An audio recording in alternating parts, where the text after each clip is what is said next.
Alarobia fa 7 volana oktobra 2024 araba topola finaritra topokoravy ny toetry ny androntsika avy hatrany no atolotra ho anao amin'ny akapobeany aloha dia toy mahazatra hatrany mbola ny aly zay hatrany no manjaka amin'ity faritra avaratra atsinana nosy ity zay misy amin'ireo ahitantsika an'ireo tangonin-drahona kely ireo. Ny faritra hafa moa dia alefaka izay tsika naly zay sady tsy maro toerana indraindray. Ny toetry ny andro avy hatrany no atolotra ho anao ary ho amin'ny rahampitso alakamisy 10 oktobra antala nalanjorofo atsinanana iny manorana daholy somary vatika orana tandrifondraona zany aty amin'ny faritra ny vatovavy fitovinany ary atsimo atsinanana iny mandraondraona ny andro aty amin'ny ilany atsinanany avoantany mahazo ny tasy bonglava aty amin'ny ilany atsinanany otomatsiaritra sy iorombeny koa fa rahana erika zay indraindray any amin'ny faritra ny mangoro iny. Ny faritra hafa moa dia maina amin'ny akapobena dia somary misy arany rahona kely mandalo ihany aty amin'ny faritra ny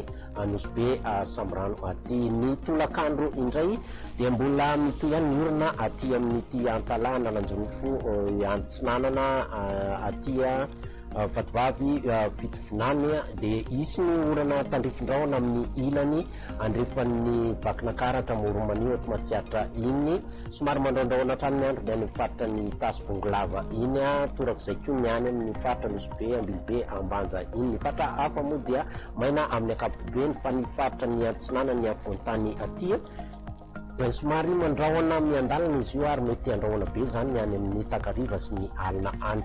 Dia ny mahampanantsika zany tsy misy fiovana firy aloha hatreto hitatsika ny faritry ny anatiny 2020 ny faritra hafa ivelany io dia manodidina ny 120 hatramin'ny 520 degré celsius. Ny faritry ny mafana indrindrandray dia aty amin'ny manakaiky ny faritra ny boeny aty betsiboka torak'izay ny aria melaky aria 930 degré celsius ny faritra anatiny 420 hatramin'ny 920 degré celsius. Ireo toetrandro amin'ireo tanan-dehibe ivelan'ny Madagasikara misy ny orana ny Nairobi sy Johannesburg any maina ny andro ny any Paris ary makasika an'ireo nosy manodidina antsika ndraiky kosa dia manoranorana koa no ny any Maurice la Réunion any ary ny any Seychelles any dia maina be ny andro ny any Mayotte sy Comore. Dia atretin'ireo fotoana ny arahako taminao tompolasy tompokoravy mametraka ny veloma mandrapitafa indray. Hello.